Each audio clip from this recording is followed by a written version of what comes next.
Há cerca de 800 anos, no Japão feudal, existia uma classe de homens que vivia em um estado mental que hoje parece quase impossível de alcançar. Eles não eram super-humanos, não eram imunes ao medo, mas haviam aprendido algo que o mundo moderno esqueceu completamente.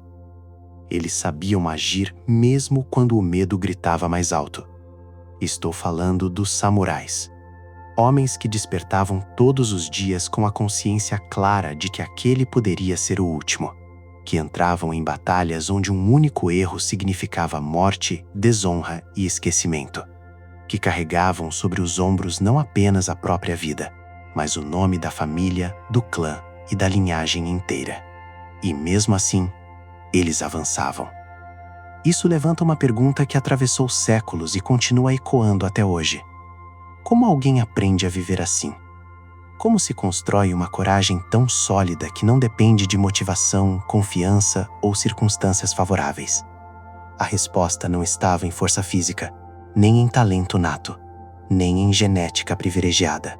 A resposta estava em rituais diários, rituais simples, duros, repetitivos, práticas feitas todos os dias, sem exceção, que moldavam o corpo, a mente e o sistema nervoso.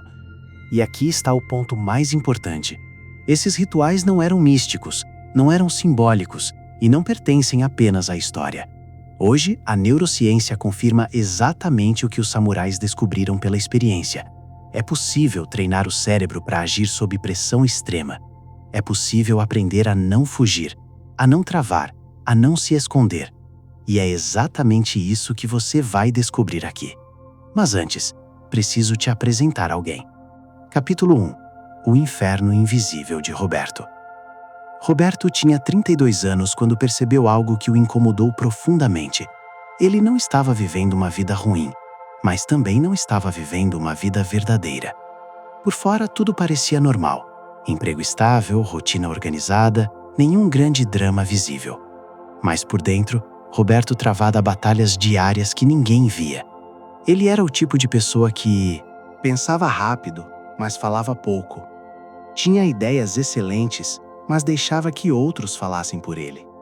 Adiava decisões importantes até que elas deixassem de existir. Não era covardia no sentido clássico. Roberto não fugia de brigas físicas, não se escondia diante de ameaças reais. O problema era outro, mais silencioso e mais destrutivo. Ele tinha medo de se expor, medo de errar, medo de parecer inadequado, medo de assumir responsabilidade pelas próprias escolhas. Todas as manhãs eram iguais. O despertador tocava, ele apertava o soneca. Levantava atrasado, com a sensação de estar sempre correndo atrás de algo que nunca alcançava. No trabalho, fazia o suficiente para não ser demitido, nunca o suficiente para ser lembrado. À noite, o ritual se repetia. Celular na mão, feed rolando, vidas alheias passando diante dos olhos. Empreendedores, pessoas corajosas, gente que dizia sim para desafios que Roberto evitava há anos. Ele sabia, no fundo, sempre soube. Não era falta de capacidade. Era falta de coragem treinada. O pior momento do dia era quando ele se deitava, não por cansaço físico, mas por exaustão mental. Aquela voz surgia, sempre a mesma. Você sabe que podia mais. Você sabe que está se escondendo. Quanto tempo mais vai viver assim? E Roberto não tinha resposta. Até aquela sexta-feira à noite. Cansado, sentado no sofá, ele terminou de assistir um anime ambientado no Japão feudal.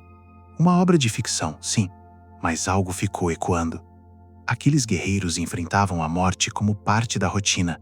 Fracasso não era uma opção. Fugir não existia. E mesmo assim, eles permaneciam centrados, calmos, presentes, decididos. Roberto desligou a TV, abriu o notebook e digitou algo que mudaria completamente o rumo da sua vida. Como os samurais lidavam com o medo? Ele não estava buscando curiosidade histórica, estava buscando uma saída. E sem saber, acabava de encontrar um caminho de 800 anos. Capítulo 2. A descoberta dos 3 pilares. Naquela mesma noite, Roberto não percebeu o tempo passar. Cada novo texto que ele abria parecia puxar outro fio, e mais outro, como se alguém estivesse desmontando, peça por peça, a estrutura frágil que sustentava sua vida até ali. O primeiro conceito que apareceu repetidas vezes tinha um nome simples, quase inocente: misogi. À primeira vista, parecia apenas um ritual religioso shintoísta de purificação. Mas quanto mais Roberto lia, mais ficava claro que os samurais haviam transformado aquilo em algo completamente diferente. Eles não buscavam pureza espiritual, buscavam domínio interno. Todos os dias, antes do sol nascer, guerreiros caminhavam até cachoeiras escondidas nas montanhas. O frio era brutal. A água caía com força suficiente para tirar o ar dos pulmões. Sem roupas, sem aquecimento, sem qualquer forma de conforto. O corpo entrava em pânico instantaneamente. Respiração acelerada, batimentos disparados. A mente gritava: saia agora! E exatamente nesse momento, o treino começava. Os samurais permaneciam ali, respiravam de forma controlada, observavam o caos interno sem reagir a ele. Roberto sentiu um arrepio ao perceber a lógica por trás daquilo. Não era sobre aguentar frio, era sobre não fugir quando tudo dentro de você pede fuga. Ele leu uma frase antiga atribuída a um mestre samurai que o atingiu em cheio. Se você aprende a não fugir do desconforto, o medo perde seu poder. Quanto mais ele avançava, mais entendia que misogi era um laboratório emocional. Ali o cérebro era treinado a não associar desconforto com perigo real. O corpo aprendia que podia sobreviver ao caos interno, sem entrar em colapso. Mas misogi era apenas o primeiro pilar. O segundo pilar, mushin, a mente sem peso. Em seguida, Roberto encontrou um conceito ainda mais intrigante: mushin. A tradução literal é mente vazia. Mas rapidamente ficou claro que isso não significava ausência de pensamento. Significava ausência de hesitação. Os samurais treinavam a mente todos os dias, através do zazen, a meditação sentada. Silêncio absoluto. Postura imóvel. Atenção total na respiração. Não para relaxar, não para se sentir bem, mas para aprender a não se perder dentro da própria cabeça. Roberto percebeu algo desconfortável. Quase todos os seus medos não estavam no presente. Eles viviam no futuro. E se eu errar? E se rirem de mim? E se der errado? No campo de batalha não existe e se. Existe apenas o agora. O movimento do inimigo, o próprio equilíbrio, a próxima respiração. Mushin treinava exatamente isso. Estar tão presente que o futuro não tivesse espaço para dominar a mente. Roberto fechou os olhos por alguns segundos, ali mesmo na cadeira, e percebeu o quanto vivia preso a cenários que nunca tinham acontecido. O terceiro pilar, Hara, onde a coragem nasce. O último pilar foi o mais estranho, e talvez o mais revelador. Os textos diziam que, no Japão, a coragem não nasce no coração nem na cabeça. Ela nasce no Hara, uma região localizada a alguns dedos abaixo do umbigo. Quando alguém era considerado verdadeiramente corajoso, dizia-se que essa pessoa tinha o Hara firme. Os samurais treinavam isso através da respiração abdominal profunda. Antes de duelos, antes de batalhas, antes de decisões irreversíveis. Inspirar lentamente pelo nariz, expandindo o abdômen. Segurar. Soltar pela boca, devagar. Roberto leu que essa respiração assenta a mente no corpo, diminui o centro da ansiedade, tira o controle do pânico. Naquele momento, algo fez sentido pela primeira vez. Talvez ele não fosse fraco. Talvez nunca tivesse aprendido onde sustentar a própria coragem. Quando fechou o notebook, já passava da meia-noite. Mas Roberto não se sentia cansado. Sentia algo diferente. Clareza. Ele não sabia exatamente o que faria, mas sabia de uma coisa. Na segunda-feira, ele não acordaria do mesmo jeito. Capítulo 3. O primeiro ritual. Quando Roberto decide não fugir. Na segunda-feira, o despertador tocou às 5:30 da manhã. Ainda estava escuro. A casa em silêncio absoluto. O primeiro impulso de Roberto foi o de sempre: virar para o lado e ganhar mais alguns minutos. Mas algo estava diferente. Havia uma decisão silenciosa já tomada na noite anterior. Ele levantou, sem motivação, sem empolgação, apenas com um pensamento claro: hoje eu não vou fugir. No banheiro, ele entrou no box, girou o registro e abriu o chuveiro no frio máximo. O impacto foi imediato. O corpo reagiu como se estivesse sob ataque. A respiração travou, os músculos se contraíram, a mente entrou em alarme total. Cada instinto gritava para sair. E ali, naquele exato momento, Roberto percebeu algo essencial. Era exatamente assim que o medo se manifestava em outras áreas da vida. O mesmo impulso de fuga, a mesma urgência, a mesma sensação de "isso é demais". A diferença era que agora o medo estava visível, físico, mensurável. Ele quase saiu, mas lembrou do que havia lido. Quando você foge do desconforto, você ensina seu cérebro a fugir. Quando você permanece, você ensina controle. Roberto ficou, forçou a primeira respiração profunda, depois a segunda, depois a terceira. A água não ficou menos gelada, mas algo dentro dele começou a se organizar. O pânico diminuiu. O corpo continuava desconfortável, mas a mente já não estava em colapso. Ele ficou ali por 2 minutos. Quando saiu, não sentiu euforia, não sentiu felicidade, não sentiu motivação. Sentiu algo muito mais raro: autoridade sobre si mesmo. Era uma sensação simples, quase silenciosa, mas poderosa. Eu decidi algo difícil e cumpri. Durante anos, Roberto tinha vivido fazendo acordos consigo mesmo que nunca eram honrados. Promessas quebradas criavam uma identidade silenciosa de fraqueza. Naquele momento, algo começou a se inverter: o significado real do desconforto. Ao se vestir, Roberto percebeu que o ritual não tinha nada a ver com água fria. A água era apenas o meio. O verdadeiro treino era este: não negociar com o impulso de desistir. Ele entendeu algo que jamais havia percebido antes. O cérebro não diferencia grandes desafios de pequenos desafios. Ele aprende padrões. Quando você foge de uma conversa difícil, de um projeto importante, de uma decisão incômoda, você está reforçando o mesmo circuito neural da fuga. Mas quando você permanece, mesmo por 2 minutos, você cria um novo padrão. E padrões repetidos constroem identidade. Os dias seguintes. No segundo dia, foi pior. O corpo já sabia o que vinha. No terceiro, a mente tentou negociar. Hoje não precisa. Você já provou algo. Pode pular um dia. Roberto percebeu o truque. Não era preguiça, era a autopreservação do velho eu. E ele decidiu algo fundamental: não discutir com essa voz. Ele simplesmente entrou no banho. Dia após dia, algo curioso começou a acontecer. O medo não sumia, mas a reação a ele mudava. Roberto já não entrava em pânico imediato. Ele respirava antes, observava antes, escolhia antes. E pela primeira vez em muitos anos, ele sentiu algo que nunca havia sentido de verdade: respeito por si mesmo. Não por ter vencido, mas por não ter fugido. Capítulo 4. O silêncio que assusta. Quando Roberto enfrenta a própria mente. Depois de alguns dias praticando o banho frio, Roberto começou a perceber algo inquietante. O desconforto físico era intenso, sim, mas havia outro tipo de desconforto, muito mais difícil de encarar: o silêncio. No 7º dia, ele decidiu adicionar o segundo pilar do ritual samurai.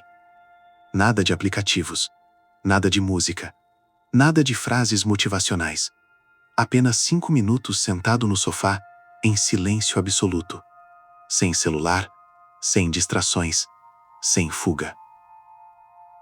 Nos primeiros segundos, parecia fácil. Depois de 1 minuto, a mente começou a se rebelar. Pensamentos surgiam em avalanche, coisas não resolvidas, erros do passado, ansiedades futuras. Era como se, ao retirar o ruído externo, Roberto tivesse aberto a porta de um quarto que evitava há anos. Ele percebeu algo desconfortável. Não era o mundo que o deixava ansioso. Era a própria mente sem treinamento. O impulso de levantar era forte. O mesmo impulso de desistir do banho frio. O mesmo impulso de evitar conversas difíceis. E, mais uma vez, ele entendeu a lógica oculta do ritual. O silêncio não servia para relaxar. Servia para observar sem reagir. Roberto decidiu ficar. Respirou fundo. Sentiu o ar entrando e saindo. Não tentou controlar os pensamentos. apenas observou. Algo curioso aconteceu no terceiro dia de silêncio. Os pensamentos continuavam vindo, mas já não tinham o mesmo peso. Eles surgiam, passavam e iam embora, como nuvens. O medo vive no futuro. Durante esses minutos de silêncio diário, Roberto teve uma revelação clara. Quase todos os seus medos estavam projetados em cenários que ainda não existiam. Reuniões futuras, fracassos hipotéticos, julgamentos imaginários.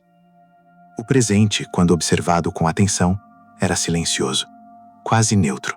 E foi aí que ele compreendeu o verdadeiro significado de Mushin. Não era apagar a mente, era não se deixar arrastar por ela. No campo de batalha, um samurai não podia se perder em pensamentos. A hesitação era morte.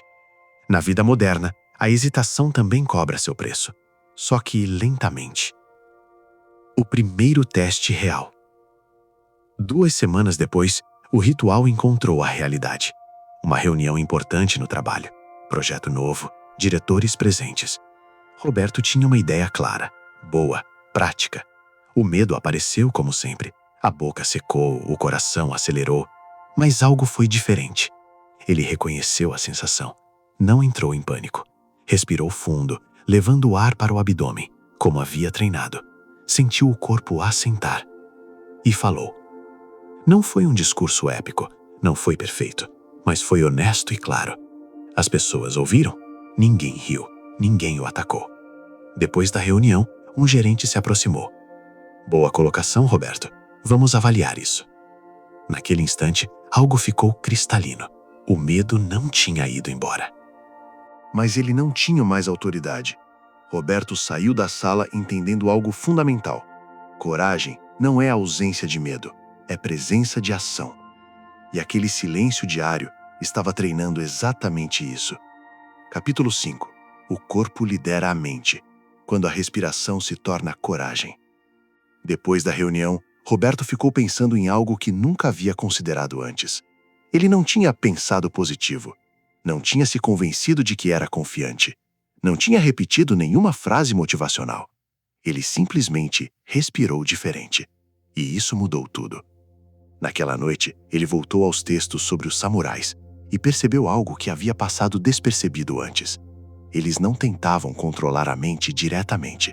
Eles controlavam o corpo, mais especificamente, o hara. Os registros antigos diziam que, antes de qualquer duelo, o samurai baixava o centro de atenção para o abdômen. Era ali que a coragem se ancorava. Não no peito acelerado, não na cabeça em turbilhão. Roberto decidiu testar isso conscientemente. Na manhã seguinte, depois do banho frio e do silêncio, ele acrescentou um novo ritual. 5 minutos de respiração abdominal profunda. Sentado, coluna ereta. Inspiração lenta pelo nariz, expandindo o abdômen. Segurava por alguns segundos. Soltava o ar lentamente pela boca, esvaziando tudo. Nos primeiros dias, parecia simples demais, quase inútil. Mas no 4º dia, algo mudou. O medo no corpo. Durante uma conversa difícil com um colega de trabalho, Roberto percebeu algo curioso. O medo não vinha primeiro como pensamento. Vinha como sensação física. A tensão no peito, o nó no estômago, o impulso de se fechar. Antes, essa sensação dominava tudo. Agora, ele a reconhecia. Sem pensar muito, levou a respiração para o abdômen. Sentiu o corpo pesar, como se estivesse mais conectado ao chão. E algo inesperado aconteceu. A urgência diminuiu. A conversa continuou, sem explosões, sem fuga. Naquele momento, Roberto entendeu uma verdade fundamental. A mente segue o corpo muito mais do que o corpo segue a mente. Os samurais sabiam disso há séculos. A ciência moderna só confirmou. Quando a respiração desacelera e desce para o abdômen, o sistema nervoso recebe uma mensagem clara: não estamos em perigo. O corpo sai do modo luta ou fuga. A mente clareia. Coragem, então, deixa de ser um esforço e se torna um estado. A coragem como prática, não como emoção. Roberto começou a usar a respiração antes de tudo que o deixava desconfortável. Antes de ligar para alguém, antes de responder um e-mail difícil, antes de entrar em reuniões. Não para se acalmar, mas para assentar. E algo mudou profundamente na forma como ele se via. Antes, ele esperava se sentir confiante para agir. Agora, ele agia, mesmo sem confiança, e percebia que, depois da ação, a confiança vinha, exatamente como os samurais ensinavam.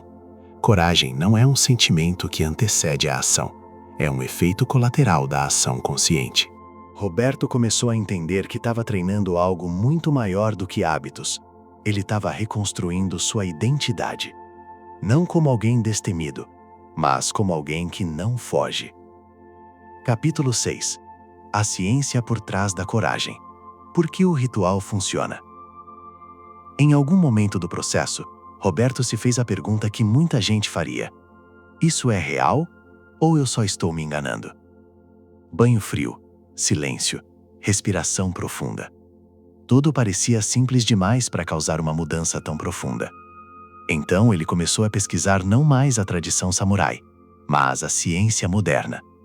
E foi aí que a última peça se encaixou. O que os samurais haviam criado por tentativa, erro e sobrevivência, a neurociência estava confirmando, século após século. O cérebro sob estresse. Roberto descobriu que o medo não é uma falha de caráter, é um mecanismo biológico. Quando o corpo percebe ameaça, real ou imaginada, uma região do cérebro chamada amígdala dispara o alarme.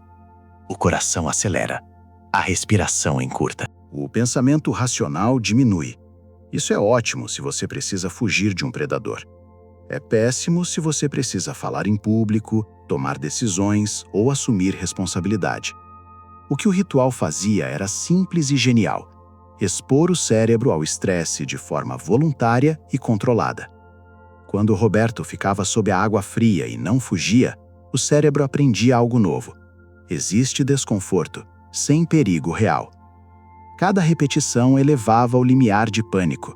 O que antes paralisava, agora apenas incomodava. Silêncio e reprogramação mental. A prática do silêncio diário tinha outro efeito poderoso. Ela reduzia a atividade da chamada rede de modo padrão, a região do cérebro ligada à ruminação, autocrítica e ansiedade. Era exatamente ali que Roberto passava a maior parte da vida, revivendo o passado, antecipando o futuro.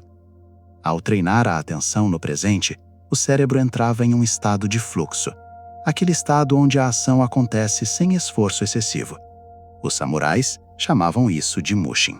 Hoje, atletas e artistas chamam de estar na zona. O nome muda, o efeito é o mesmo. Respiração, o atalho direto.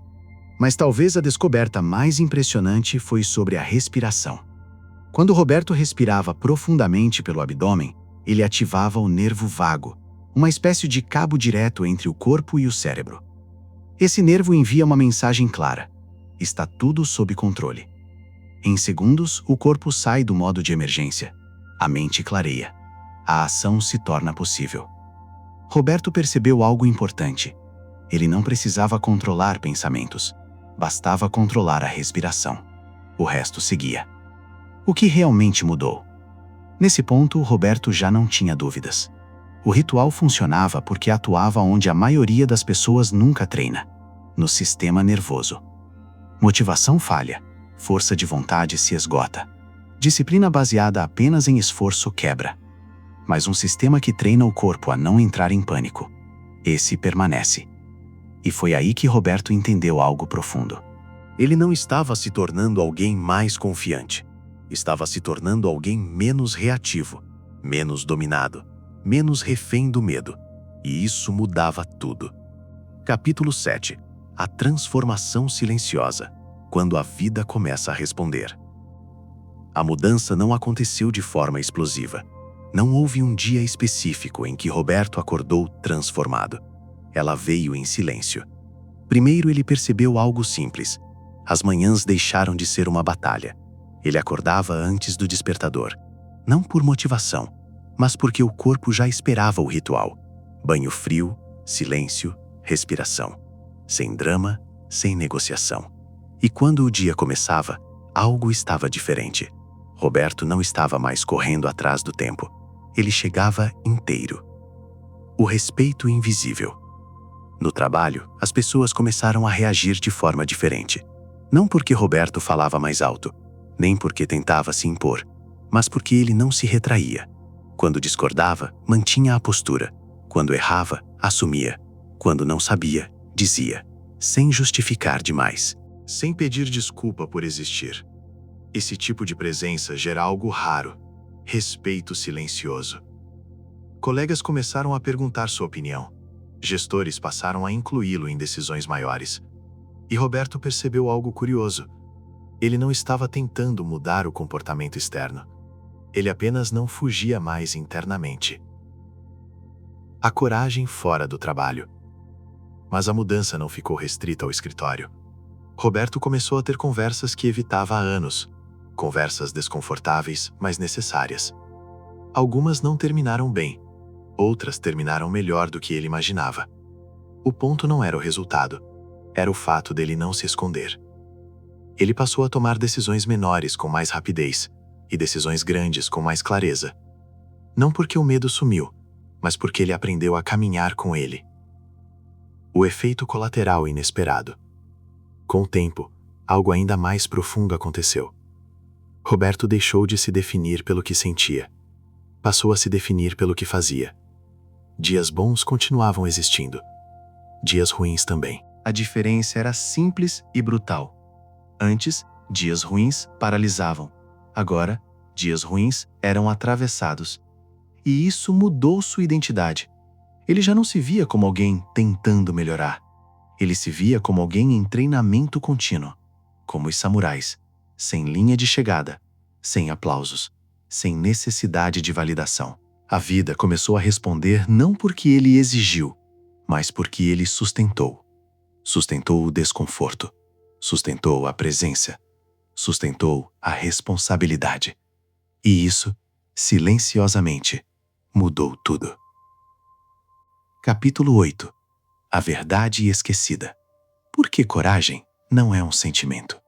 Em algum ponto da jornada, Roberto percebeu algo que mudou completamente a forma como ele entendia a própria vida. Algo simples, mas devastador. Durante anos, ele acreditou em uma mentira muito comum. Quando eu me sentir confiante, eu faço. Quando o medo passar, eu ajo. Quando eu estiver pronto, eu começo. Essa lógica parecia sensata, mas era exatamente ela que o mantinha preso. Os samurais jamais pensaram assim. Eles não entravam em batalha esperando se sentir corajosos. Eles sabiam que, se esperassem o medo desaparecer, jamais avançariam. O medo fazia parte do cenário, assim como o frio, o cansaço, a dúvida. A diferença é que eles não negociavam com isso. Roberto começou a perceber que, toda vez que esperava sentir algo melhor para agir, estava na prática terceirizando o controle da própria vida para o medo. E isso era sutil, mas absoluto. A inversão que muda tudo. Com o ritual diário, Roberto viveu a inversão completa desse processo. Ele agia primeiro, o sentimento vinha depois. No banho frio, ele não entrava motivado. No silêncio, ele não se sentava calmo. Nas conversas difíceis, ele não se sentia confiante. Ele apenas fazia. E algo previsível, mas ignorado pela maioria das pessoas, acontecia. Depois da ação, o medo diminuía. Não porque sumia, mas porque perdia o comando. Roberto entendeu algo que os manuais de autoajuda nunca explicam direito. Coragem não antecede a ação. Coragem é criada pela ação. O corpo aprende pelo comportamento, não pelo pensamento. Quando você age apesar do medo, o cérebro registra. Isso não me matou. Isso não me destruiu. Eu sobrevivi. Repetição após repetição, o medo perde autoridade. O preço da coragem. Mas havia um custo. Agir sem esperar sentir-se pronto significava abrir mão de algo que Roberto usava como muleta há anos, a desculpa emocional. Ele não podia mais dizer, não fiz porque não estava bem, nem não era o momento certo. Agora, ele sabia a verdade. O momento nunca está certo. A coragem nunca chega antes. Ela é construída durante. E isso exige algo que poucos aceitam: Responsabilidade total. Responsabilidade por agir mesmo tremendo. Responsabilidade por errar conscientemente. Responsabilidade por não fugir. Os samurais chamavam isso de viver com a morte ao lado. Roberto chamava de viver acordado. A liberdade que vem depois. Curiosamente, quando ele parou de esperar sentir coragem, algo libertador aconteceu. A pressão diminuiu. Ele não precisava mais ser confiante. Não precisava parecer forte. Não precisava provar nada. Ele só precisava não fugir. E isso era possível. Todos os dias, em pequenas doses. Roberto percebeu que a coragem inabalável não era um estado permanente. Era uma prática diária. Exatamente como os samurais haviam ensinado, há 800 anos. Conclusão. O ritual continua. Agora, o caminho é seu. Roberto tem 33 anos hoje, e isso é importante dizer. Não porque ele virou alguém extraordinário, não porque se transformou em um herói, mas porque ele não voltou atrás. O medo ainda existe, a dúvida ainda aparece. Dias difíceis continuam surgindo. A diferença é simples e definitiva. O medo já não decide mais por ele. Roberto entendeu algo que os samurais sabiam desde o início. A coragem não é um destino, é um caminho. Um caminho que se percorre todos os dias, com ações pequenas, silenciosas e muitas vezes invisíveis para os outros. Ele ainda toma banho frio. Ainda se senta em silêncio. Ainda respira profundamente antes de agir. Não porque isso o faz se sentir bem, mas porque isso o lembra de quem ele escolheu ser. E essa é a parte que quase ninguém entende. O que realmente mudou Roberto não se tornou alguém sem medo. Ele se tornou alguém independente do medo. Antes ele perguntava: será que eu consigo? E se dar errado? E se eu não for suficiente? Hoje, a pergunta é outra. O que precisa ser feito, mesmo assim? Isso muda tudo, porque quando a ação não depende do sentimento, a vida para de ser uma espera eterna e se transforma em prática. Os samurais não treinavam para um dia específico. Eles treinavam para estar prontos todos os dias. Não para vencer sempre, mas para não quebrar quando pressionados. O ritual nunca foi sobre o Japão. Talvez a maior revelação dessa jornada seja esta. O ritual japonês de 800 anos nunca foi sobre espadas. Nunca foi sobre batalhas. Nunca foi sobre o passado. Ele sempre foi sobre o ser humano. Sobre como treinar o sistema nervoso. Sobre como parar de fugir do desconforto. Sobre como agir mesmo com o coração acelerado. O mundo moderno removeu quase todos os desafios físicos reais, mas multiplicou os desafios internos. Hoje, não morremos em batalhas. Morremos lentamente adiando decisões, engolindo palavras, vivendo versões menores de nós mesmos. E é exatamente por isso que esse ritual ainda importa. Agora, a pergunta final. Você não precisa viver como um samurai. Você não precisa mudar tudo de uma vez. Você não precisa se sentir pronto. Você só precisa começar sem fugir. Um pequeno ritual. Uma pequena escolha diária. Uma ação consciente diante do desconforto. Porque no fim, a diferença entre quem vive dominado pelo medo e quem vive com coragem não é talento, não é sorte, não é destino. É treinamento. Se você chegou até aqui, escreve nos comentários. Qual desses rituais você vai começar primeiro? E se aceitar o desafio de 30 dias, volte e conte o que mudou. Porque uma coisa é certa, o caminho continua. E agora, ele também é seu. Até o próximo vídeo. E siga o caminho.